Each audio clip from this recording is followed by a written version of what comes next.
Well, welcome, Corey Gaffney, funeral director in Washington State. Corey, give us an introduction to yourself real quick, and then we'll get into it. Sure. Thanks for having me on, Ryan. Like you said, I'm a funeral director here in Washington State. We have 6 funeral homes, 1 cremation society, and 3 crematories that keep us busy. Absolutely, that would. So you're in a unique situation where Washington State has kind of been a hotbed for coronavirus, Yeah, COVID-19, and you're currently serving some families that have had victims of the virus. So how is that right. going? Well, there's no real playbook to refer to, so we're following some of the different guidance that we're reading from the CDC in terms of what we should be doing as funeral directors. Our governor just yesterday closed schools starting for 6 weeks on Monday. He also banned gatherings over 250 people, which we Okay. all know a funeral can reach Yeah. that threshold very quickly. So yeah, it's been a very interesting situation. The family that we met with that was confirmed, their loved one lived at Life Care and was transferred to a local hospital when care became more intensive.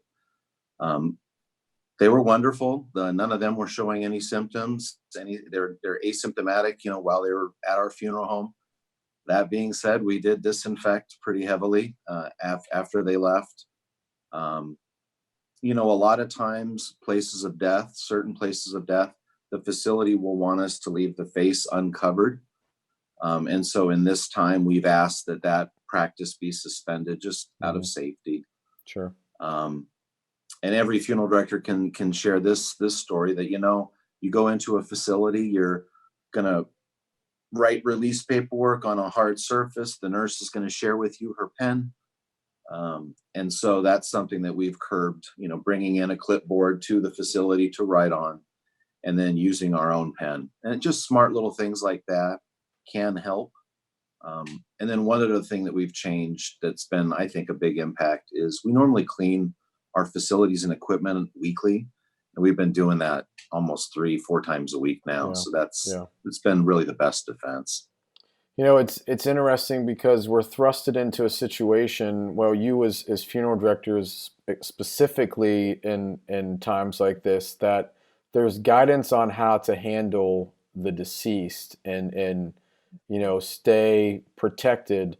There's not a lot of guidance on how to handle the family, nor the simple interactions like you just explained of interacting with the nursing staff and the simple as sharing a pin of You bet. procedural things that have to be corrected, changed, modified.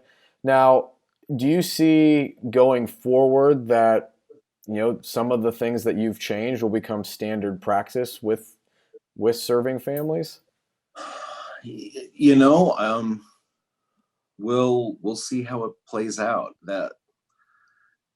It's an interesting situation we all find ourselves in now. Um, I asked a medical friend, somebody who's a ARNP, and I said, what's the whole? I mean, I understand best practice is to go Mhm. ahead and wash your hands. What's the reasoning behind hot water and antibacterial soap? And her answer was, well, the actual coronavirus itself lives in a lipid layer, a layer of fat. So warm water and soap will go ahead and dissolve that lipid layer, and Hmm. then it's exposed to air, and then the virus dies. So that's why we're all being coached to do that. Yeah. Hand sanitizer, hey, it's great as long as you get to the point where you let it dry, then it's done its job because then it's dissolved that lipid layer. So, best practices, if they change in the future because of more cleaning and needing things to almost be hypoallergenic, I can't see that's necessarily a bad thing for our Yeah. profession. No, absolutely. So on another front, with school being canceled in your state, and it has been in Ohio for 3 weeks, you're 6 weeks. Other states have followed suit. I don't know how many states there are now that have canceled Yeah, good school. point. It brings into play. I know with us and our staff, staff who have children where daycares are closed. They have no one to watch a child. How is that affecting you from a staff perspective? Are you letting staff go home when there's not a family being served and they only have to be the present? Like how are you navigating, that as an abnormal situation as well? The playbook does change hourly on that. Yeah. Our cremation society is a virtual company, so there's no office for the folks to come into. Our funeral director for that location, she already works remotely, so she's quite set up in terms of being able to continue to provide the level of service that we need there. A lot of our funeral homes, we have toyed with the idea of going appointment only. Um, it's really that's really against the grain for Yeah. me, Yeah. as a funeral director. That just doesn't strike me as something that we need to do. But for the safety of the community, for the greater good, um, everything that we read about is the strength is in tamping this out, allowing Mhm. it to kind of peter out, and then we can all at that point, have a vaccine for the virus rather, and move forward that way. Yeah. Have you had families requesting to do more virtual arrangements through the traditional funeral home or live casting, webcasting? You know, we've probably, I'd say about 4 or 5 months ago, Ryan, we started to use DocuSign very Yeah. heavily for two of our funeral homes. I don't think it's a coincidence right now that both of those firms are busier. Yeah.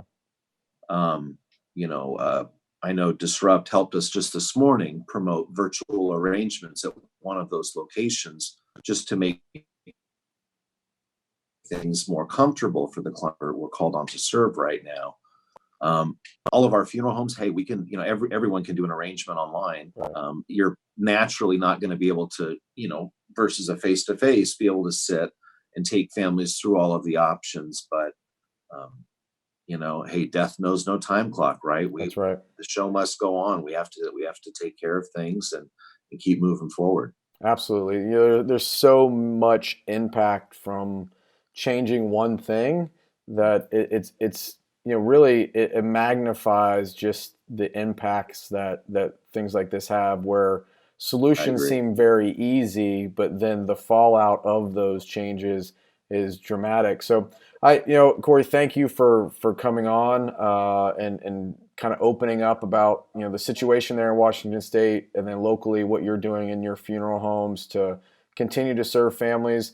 You're exactly right. Death has no time clock, and death doesn't stop. And I think that when this virus really started to make news and things started to progress, the consensus across the profession was, you know, a lot of blowback negatively if funeral homes say anything about it could come from, well, you're the ones that benefit if there's, a mass of deaths, to where now I think everybody is empathetic of the position that funeral homes are in because many other businesses can step away, we can quarantine, we can isolate, we can not be hands on. You don't have that option. Funeral professionals don't get to remove themselves from the equation here. You become a focal point and have to address this head on, knee to knee with families. So I salute and applaud you for the work that you're doing and the proactiveness that you're taking and the progressive thinking and rolling with the punches. You've got a pretty big organization and a lot of moving pieces that have to come in line, and it's amazing that funeral homes can make those adjustments on an hour by hour basis. So thank you for carving out the time today and the chaos that you're dealing with and being on. Hey, I appreciate the opportunity to come on and share a little bit about how things are looking over here. Thanks.